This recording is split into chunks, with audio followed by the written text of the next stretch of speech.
Hey there, my name is Marianne Ingheim, and the title of this presentation is Into the Forest, an Autoethnography of Ketamine-Assisted Therapy. Scene 1. Entering. I enter the room nervously, not sure what to expect. But the room is warm and inviting, and I soon relax in the presence of my therapist. Scents of sage and cedar fill the air, soft music is playing, candles are burning.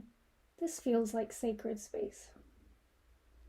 My therapist and I talk for a while and decide to start me on a low dose since I've never tried psychedelics before. She blesses the medicine, and as I begin to swish the bitter substance around in my mouth, I resist the urge to swallow.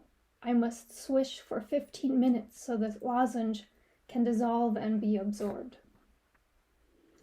This first time, I experienced mainly a softening of my body and emotional defenses. I'm mildly sedated. At the halfway point, I get a booster dose, and after 3 hours, my husband comes to take me home. The next day, I journal and sleep a lot. My husband notices a difference in me after just this one treatment. I'm able to let go of arguments more quickly instead of holding on to negative emotions. So what is ketamine? Since the 1970s, ketamine has been used as an anesthetic drug in medical settings. It's chemically different from other psychedelics, but it can have psychedelic effects, something that was explored in the 80s and 90s when it gained the reputation as a party drug. For the past 20 years, it's been used for treatment-resistant depression and other mental health issues. Ketamine is a Schedule III drug and legal. All other psychedelics are Schedule I and... So why am I doing ketamine-assisted therapy? Well, initially I wanted to do MDMA and work on some trauma. However, I would have had to drastically decrease my antidepressant before I could start MDMA. So it was recommended that I seek out ketamine-assisted therapy instead. That's the nice thing about ketamine. Besides the fact that it's legal, you can do it while you're on antidepressants. The bigger goal with doing ketamine is that I want to get off or lower the dose of my antidepressant. I've been on a high dose of Luvox for over a decade. It has side effects, and I don't want to be taking it for the rest of my life. When I brought up the idea of doing ketamine-assisted therapy to my psychiatrist, he seemed unsure of what that meant. I don't think that's for trauma, he said, as he Googled ketamine. Oh, I see, he said, seeing that trauma is one of the things ketamine is used for. But we don't have PTSD as one of your diagnoses, he said, rattling off a long list of diagnoses. If you have PTSD, you should do CBT. That's the standard treatment. I secretly rolled my eyes, knowing from my research that CBT, cognitive behavioral therapy, while great for some things, does little for trauma. In the end, my psychiatrist said he wasn't sure why I'd want to do ketamine, but he wasn't completely against it. So I moved forward. I met with the psychiatrist at the ketamine center, who thought I'd be a good candidate for the treatment, though she wanted to discuss the matter with my psychiatrist.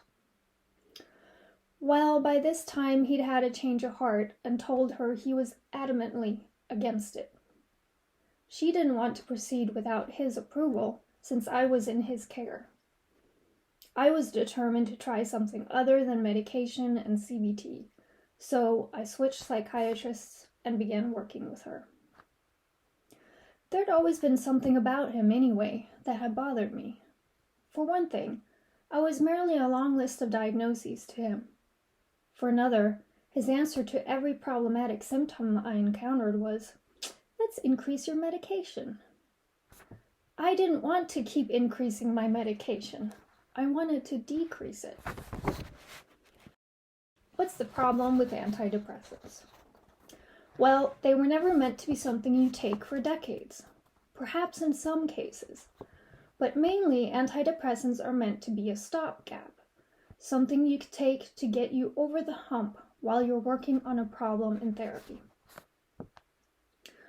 Research on the efficacy of antidepressants is at best mixed. Yet, pharmaceutical companies have promoted antidepressants heavily, and the campaign has worked. Doctors are overprescribing antidepressants to people who most likely won't benefit from them, and they'll have side effects.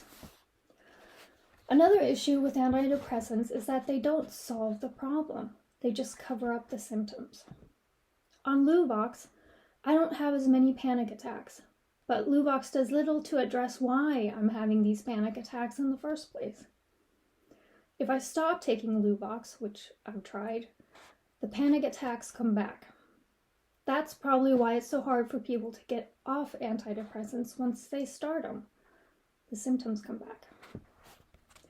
The most disturbing problem with antidepressants is that long-term use may induce chronic depression. There's evidence that in some people, persistent use of antidepressants can have a pro-depressant effect, so that the depression becomes treatment resistant. So let's look at this psychedelic renaissance. Psychedelics have been used in the shamanic tradition in indigenous communities for centuries. But here in the West, psychedelics became popular in the 1960s as part of the counterculture. By the end of the 60s, there was a backlash, and all psychedelics were banned.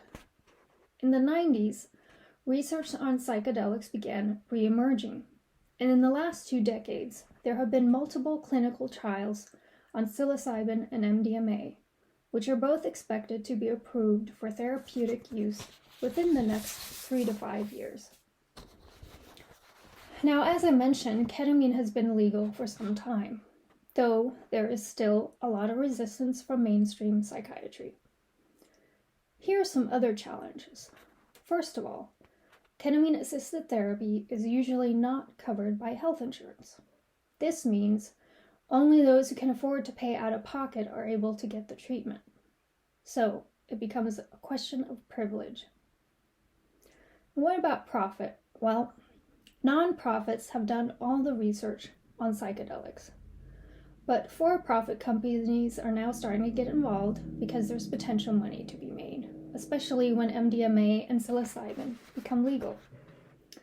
That might actually be a good thing because these companies have the production means to make the drugs available to more people. But the question is whether they will put profit over public benefit. The medicalization of psychedelics also comes at the expense of the spiritual dimension inherent in traditional shamanic practices. There's also the question of cultural appropriation, when we in the West take a practice without honoring its indigenous roots. And then there's the arbitrariness of legality, which drugs are legal and socially acceptable, like caffeine, and which are not. As Michael Pollan points out, you can legally buy poppy seeds to grow the flower, but you can't use the seeds to make poppy tea because opium is illegal. Unless you're a drug company, in which case you can produce and sell all the opiates you want, like OxyContin. Obviously, we need guidelines because psychedelics have the potential for abuse and addiction, especially when used recreationally rather than in a therapy setting. Therapy is crucial. I have at least 2 integration sessions with my therapist between each ketamine treatment. The psychological benefits from ketamine arise in conjunction with therapy. And we need guidelines for the use of psychedelics in therapy. Concerns have been raised about the potential for sexual violation of clients by therapists. You're very vulnerable when you're taking psychedelics. These are just some of the social challenges posed by the psychedelic renaissance. Now I'll get back to my story. My second journey is different from the first. We increase the dose slightly, 100 milligrams to start and 50 milligrams halfway. And this time I have a more psychedelic experience. Also, I draw oracle cards this time. In the beginning of the session, I draw the forest. At the end, I draw the box. This turns out to be significant, as we shall see. One of the images in my journey is that of a young woman, dressed in flowing garments, beckoning me into a forest shimmering behind her. She's like a fairy from Shakespeare's A Midsummer Night's Dream, innocent and dreamy, but at the same time a seductress, her garments askew, revealing a white shoulder as if she tossed on her dress in a hurry. Her blue eyes have a mischievous glint to them, but somehow I trust her. But I don't enter the forest. I'm afraid. I don't know what's in that forest, and I like to know what I'm getting myself into. I don't like surprises. I don't like getting lost. I'm a planner. I like to know where I'm going. I like to be in control. I wonder if that's why I've never reached the next level of healing and personal growth. After all, I've been in therapy for decades. Shouldn't I be further along? I've done all kinds of therapy, but mainly so-called talk therapy. And I'm very good at that. I'm smart, I've studied psychology, I know the lingo, and I'm pretty good at analyzing myself, which is valuable information, but it can only do so much. Perhaps that's why I need ketamine, so I can let go of control and get lost in the forest. Perhaps next time I'll follow the fairy into the forest. I'm presenting this as an autoethnography because autoethnography allows me to tell my story, to include my own lived experiences in the research. It allows me to look at the subjective meaning of these experiences. Autoethnography isn't just a write-up of findings. It's, quote, writing as inquiry. I write from my perspective in the first-person voice, which connects me to my readers in a way that third-person writing can't. Now, why is storytelling so important? Well, story is one of the primary ways in which humans make meaning. We're wired for storytelling. Storytelling allows for nuances of lived experience which can't be captured by statistics, and it engages readers. Now, there are other kinds of narrative research I could have done. I didn't have time to interview other people and include their narratives. I could have done scholarly personal narrative, but I specifically wanted to connect my story with the cultural and political debate around psychedelics. Autoethnography is, quote, a story with a purpose, the practice of cultural analysis and critique. What autoethnography can't produce is predictive statistical data, which can be useful, but honestly, a story captures more of who I am as a human being. Brian Schiff critiques psychological research, saying that it isn't the study of people, it's the study of variables.